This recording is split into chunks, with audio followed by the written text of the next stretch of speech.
Oh, fuck. Oh, oh, oh, oh. Oh, nothing about this was funny.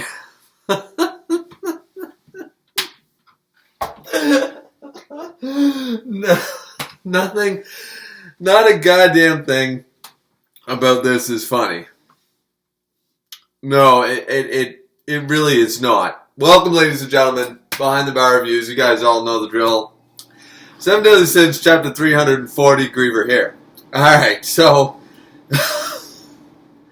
the self-awareness of this chapter.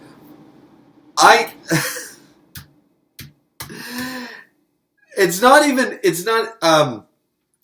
part of the chapter, like this chapter goes on very, very quickly, right? Because there's not really a whole lot to unpack. There's not really a whole lot happens. It's like, okay, Merlin's a bitch. She's the recent escorter's dead. We don't like her anymore, right?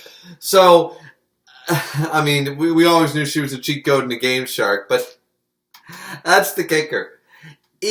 Nakaba is so, or the translators are so goddamn aware. The self-awareness in this chapter is comedy gold. This is Comedic Central 101. This, like, chaos versus cheats. Versus cheats. Like, not even versus infinity. Versus the strongest mage. Versus the most, something that sounds it. But they might as well have said, chaos, Nintendo versus Game Shark. What are you going to do about it? Like, literally, they actually called her Cheats. Like, her nickname is now Cheats. They are so self-aware that she is bullshit, that she is broken, that she breaks the rules of the established verse and just changes. Like, we're not even going to go down all the inconsistencies, but at this point, she is She is at the heart of the inconsistencies, of the retcons, and now she's actually been called Cheats in the translation. Like, I hope that's not a joke. Like, I hope that's not translators, like, actually following the series and having fun, and it's actually not Cheats or something. It's actually, like, the Infinity Mage or something like that. Like, Chaos versus Cheats, that just works. That's beautiful. You know what? A toast to probably the greatest laugh I'm going to get out of 7 Deadly Sins in 2020. Here's to Nakaba and 7 Deadly Sins in 2020 giving me a goddamn laugh. Because that's the best part this chapter has to offer. In all honesty, the majority of this chapter, like the very start of it, we have basically the 7 Deadly Sins reappearing apparently, like a lot of us thought. Some people thought like Bon and Meliodas might have jumped back out of the way sort of idea. I didn't really. I thought she just went boop. They tried to react too quick, right? So teleported them all apparently into Leona's castle where everyone's like, Elaine's like, Bon! Or just like, Elizabeth. Everyone's like, wow, the 7 Deadly Sins are back. And then so they're all kind of talking amongst themselves. Elizabeth starts talking like, well, what should we do about Merlin sort of idea. And it's like, well, she must be happy. She's probably laughing her ass off right now, and you can tell he's just kind of like done. And I'm like, yes, and screw you, King and Bond, okay? King's not that bad a character. He's grown on me here and there throughout the story. Not a huge fan. But Bond is one of my favorite characters. Now, my favorite alive character in the series. And, like, he's like, don't you think that's a bit much? That's a bit harsh that Merlin would be laughing her ass off right now after basically admitting to betraying us. And I don't think anybody's brought up the fact that she is the direct cause for the Demon King resurrecting for the second time and the third time. And as a result of this issue, And the first time, like, well, actually, she's actually responsible for the first time it happening. I don't really know if you can call it the second, but the whole curse thing, and, like, anyways, point is, she caused Escanor to have to take Sunshine back and go the ultimate one, and die. So she's the reason he's dead. Now, nobody's brought this up yet, but they're, like, I know, like, us, the fan community, has brought this up, but in the verse, nobody's actually brought this up. Though Bond does mention Escanor here soon, and I really like that. But pretty much, Meliodas basically says, yeah, Merlin's probably, like, she accomplished her goal. She's probably thrilled right now. She's laughing her ass off. And they're like, don't you think that's a bit harsh? No! Because Meliodas is spot on. She's got this whole smirky, and I hate Merlin's expressions in this goddamn chapter. Like, she's supposed to, we know she's a lolly, and we know that even though she's 3,000 years, she's still a lolly and clearly has the heart of a fucking 12-year-old and never grew up. She never actually matured. Her whole thing is, this is her facade, and even 3,000 years does not change the fact that she's not actually a real adult. She is just a little brat. She's still that same, 10, 12-year-old brat, having a tantrum that daddy doesn't love me, and the boy I like already has somebody. That is her entire character story up to this point. She's a brat having a tantrum with daddy issues. That is literally Merlin's character in a nutshell. And it's bullshit. But the hilarious thing, one of the many hilarious things here, is that she gets this little, cutesy, it's not a full-blown, full lip smile and stuff. It looks like one of those like a wee character, like a me character, where you draw the little the little you smile. She's like, ooh, I'm so adorable. I'm so kawaii. Bullshit. Like, she doesn't even look like I'm triumphantly laughing or something like that. Like, it looks at a place and it looks wrong. It's like, now that we know that this is her character, there are 2 times this happened. This happens once when she's talking to Arthur, and another time here at the very beginning. She's just got this like that kind of thing, that pompous ass. Like, she might as well be 300 pounds and have goddamn those pearls and a dress that doesn't fit and all that stuff, and the old lady glasses and stuff going with the lipstick that's and the blue eyeshadow and all that stuff. You know that character? Yeah, she might as well be that going, totally oblivious to all the problems she's caused and how nothing about this is funny. But yeah, so I don't know, it was just something about the art, something about her expressions in this chapter. It's like they put her lolly, her 12-year-old expressions, on her adult sexy form, and it looks so out of place that it actually pissed me off. So that happened, and she's in here talking to Arthur in a mushroom house place sort of thing. She's reminiscing. She's like, oh, look, everything's working. There's the Holy Sword. The Holy Sword seems to be, and we see it's still got, so this is probably Excalibur, as my good friend Sundown Rider on YouTube. Go check out his channel and his reviews about multiple series, My Hero Academia, One Piece, Seven Deadly Sins, etc., One Punch Man and stuff. He actually brought up that is Excalibur. Somehow I didn't really recognize it, probably because it didn't look the same, wasn't the same help. And I was like, did he just create a Chaos Blade out of thin air? That's what I assumed. But apparently, by the sounds of it, nobody has actually called it Excalibur yet, but they keep referring to it as the Holy Sword. So I'm going to assume and go off the bat that this is Excalibur, this is the Holy Sword. I mean, hence the keep, he pulls it out of himself, whatever.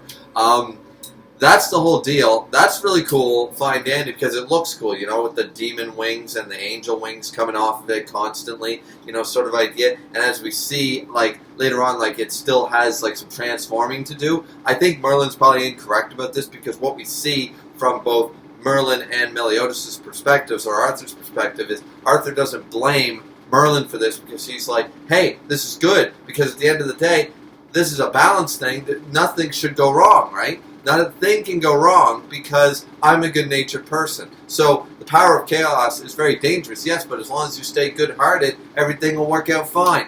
That's naive as fuck, and the fact that Merlin, 3,000 years old, buys this bullshit and seems to believe in it is ridiculous. And what's chaos going to do for her now? I still don't know. We still don't have that answer. What awakening Arthur and creating the King of Chaos was supposed to do for her and her goal of Meliodas not loving her and her daddy not acknowledging her. I don't know how that's supposed to help her, but anyways.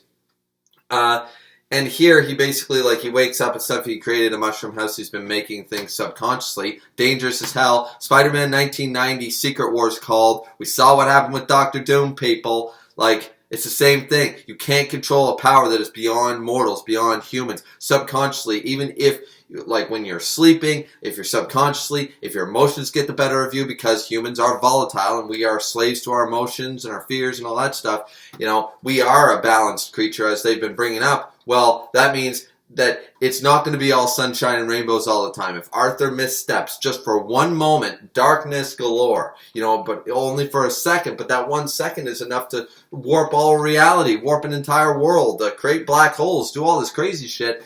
And Meliodas brings up this fear in this chapter. So either way, Merlin and Arthur do have this conversation and stuff where Arthur seems to think, like, it's not a big deal and stuff. The Holy Sword is going to transform further. As I said, I think that Merlin's wrong about that. I think that basically, because we see when they're talking, when Arthur's referencing, you know, the power of good and love and compassion and all that stuff and creating an ideal world, we see the devil parts go away. But that's wrong. Chaos is supposed to represent balance by all description from this, the description of chaos itself. It's supposed to represent the balance, the yin-yang. That is supposed to be represented here. Now, just like in a lot of things, like yin-yang or like Star Wars The Force and stuff, you can't, you know, the light side sounds good in theory, but that's not balance. Having an entire sword full of light, where does all the darkness go then? The darkness needs somewhere to go. You'll never eradicate it. You'll never get rid of it, because that wouldn't be balance. Balance is not going all the way to one side or the other. Balance is maintaining both for a natural equilibrium with the universe, with the world. I mean, that's just standard anime 101 knowledge of every, you know, villain and blah, blah, blah, that kind of stuff, right? So, I just don't, like, the fact that no one else other than Meliodas seems to recognize this fault, that it's kind of like, yeah, like, we don't want him to go too far light, we don't want him to go too far dark, but the balance is a thing, you know, so I don't know, like, the Holy Sword transforming all light and holy looks good in theory, but it alludes to a very big problem. Or it's just knock about bad writing once again. Yeah, chaos, king and chaos, meant to represent balance in the world, but he can go all the way to the light side of the Force. You don't need Sith, you don't need Grey Jedi, you don't need any of that shit. Yoda's good enough, and that's all you need. You know, that's what that represents. There's not a single flaw with having only light side in a specific definition of a creature that is supposed to be balanced. You know, I mean, if I take a coin, I don't have a coin here, you know, or whatever, but if I have a coin, you know, and you got heads and tails, and I flip the coin 100,000 times, but if the coin is loaded and it continually flips to tails every time, or heads every time, that's not balanced.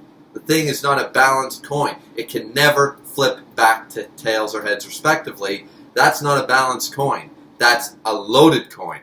And what do we know by loaded dice and loaded coins and stuff in gambling halls? That's considered cheating. So, I don't know. Maybe I'm going too far on a tangent on this. Let's continue the rest of the chapter.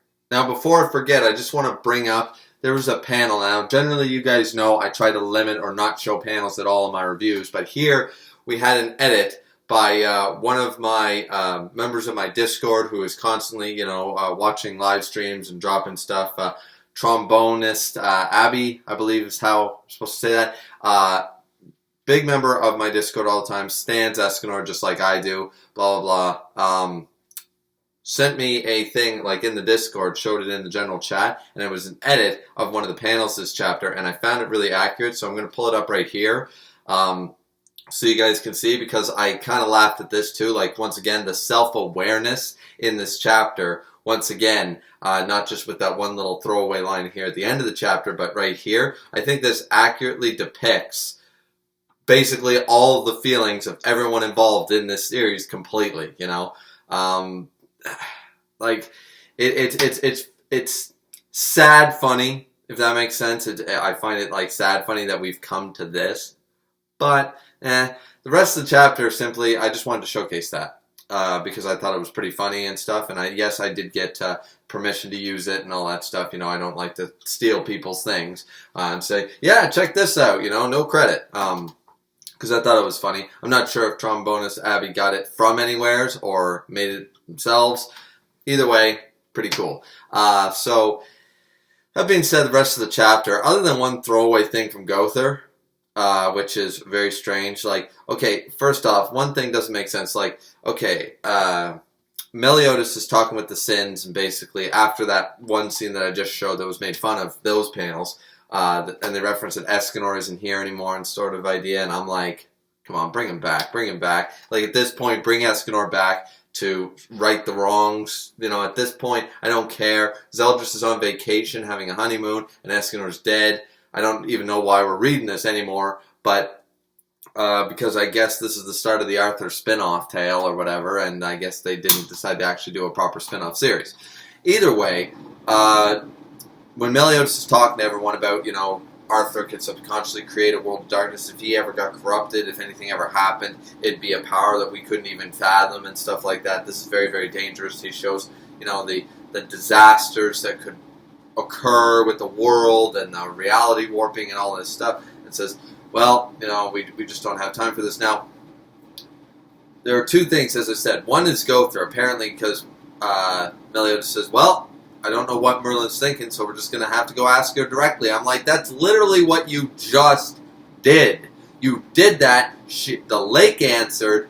It wasn't really an answer. We were just like, oh, we're going to pretend that Merlin is Eisen the whole time, and then teleport away.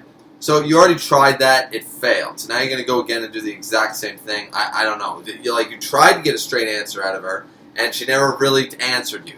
So you think your solution this time is to ask her again? No, you should. Like, I understand this is nitpicks and translations, but it does seem like this is what he's literally saying. And I'm like, that's literally what you did. Don't say, well, I'll go ask her directly. Like, no, say, I'll have to try again. There should be some reference to the fact that that's exactly what Meliodas did the entire time in the last couple chapters, was looking at Merlin dead in the eye and being like, A, B, C, questions, answers, now, you know? And so I don't get how, like, everyone's like, oh, is that what you need to do? Now, Gother, I don't understand this. Gother goes up and you really don't understand, do you? And Meliodas is shocked by this, and everyone's like, and Bond looks at him and they're like, Gother? Gother looks whimsical at the very least. He looks a little melancholy. He looks a little, I don't know, focused? I don't know. I don't really know how to read Gother's expression here. He is a doll. But he's looking at Meliodas saying he doesn't understand a thing. Now, I'm curious as to where I am curious to Gother's line of thinking here, because Gother as a character looks at things very differently than we do, even after gaining his heart and remembering Nadja and all that stuff. Still views the world much different than we do, and I just would like to see what the perspective is here from Gother saying that Meliodas doesn't understand. Because I had no impression that Gother was on Merlin's side at all or anything like that. So, either way, after that, I mean, maybe it will come up with the whole love thing, like lost love. He's experienced that, Nadja, you know, I mean, maybe they'll trade wounds with that stuff. Anyways, that's one thing. The other thing is the fact that Meliodas was spot on, and I'm liking the fact that we saw the dragon sin of wrath once again being pissed, looking up at the sky and basically being like, fuck her. You know, like, she's probably laughing her ass off right now, and everyone's like, that's a little harsh, and she's like, and Meliodas is like, I don't really care kind of attitude, right? I'm like, finally, of course he'd be pissed off. Did you not understand what the last couple chapters were? She blatantly reactivated the curse, which is retcon bullshit, but she literally reactivated the curse that the curse's purpose is to kill Elizabeth. Why wouldn't he be salty?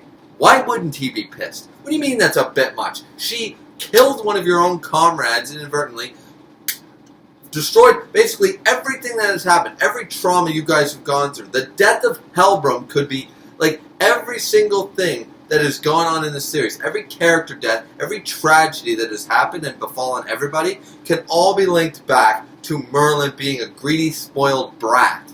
And they're like, and he just says, she's, you know, like, probably laughing her ass off right now, being salty, and they say him being salty. No, this should be a Danafor level moment for Meliodas. Now, I know that would probably break his character growth, but this should be some Danafor 2.0 for Meliodas right now.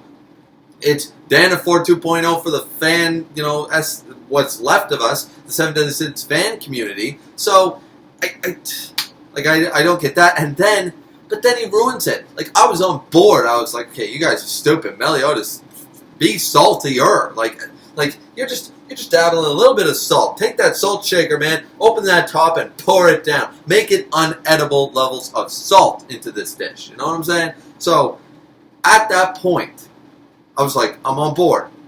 Then Meliodas, on this whole Arthur and stuff, and I keep jumping around, guys, but I don't care.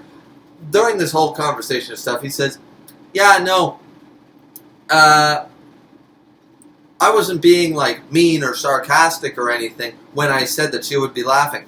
I just know what her personality is. And I'm like, okay, she was actually laughing and stuff. That kind of, I was like, no, I like the idea that you were the former, but whatever, okay. And then literally next panel in this, the next line of this is, but I guess I don't really know her at all, do I? Or something along those lines. It's something like that. And I'm sitting there like, wait, what?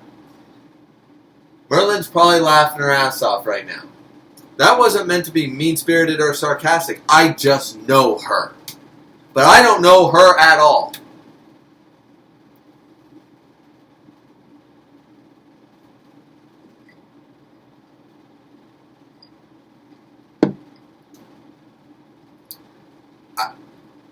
Moving on. So, the rest of the chapter, more bullshit with Merlin and Arthur. And then, once again, Arthur tries to get a straight goddamn answer out of Merlin. And Merlin, with this stupid, oh, I've been bad. Oh my god. There's something wrong with Nakaba's art. He's drawing her like I don't know. Anyways, doesn't give him a straight answer either when Arthur asks a point-blank question. She redirects the question and stuff. That's when Arthur brings up the whole thing. And then some people, I believe it was actually trombonist Abby, once again, brought up the fact that maybe the chapter title being He's Back or He Will Return or something like that, whatever this chapter title is, I don't really care, might have referenced Descanor coming back.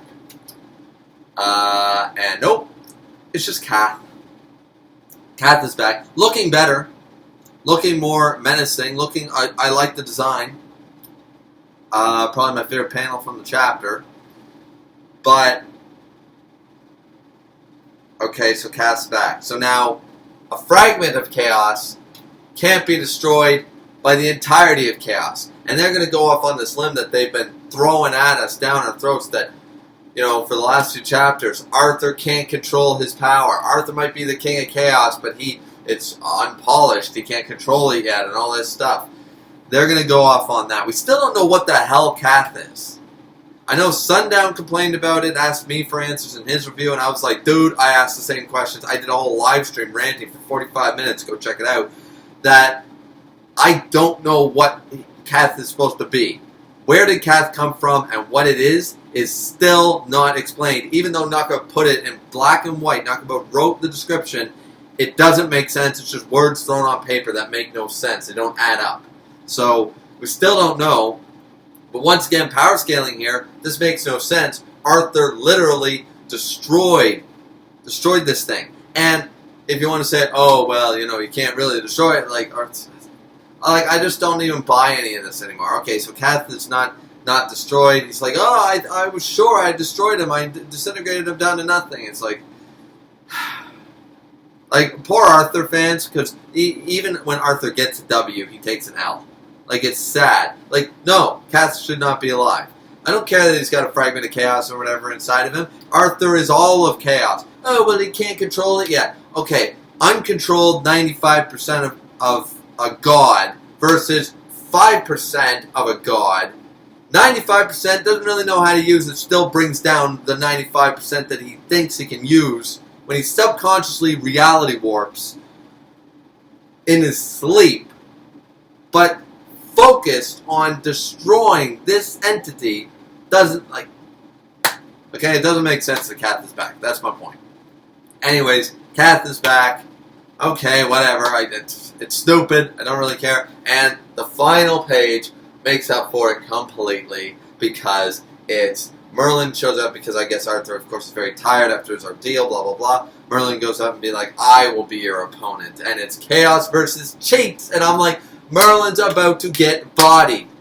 And she should, because now we have cheat code against reality warping. Which, at the very least, even that's what's sad, that we needed a tier that didn't and shouldn't exist in Taizai universe.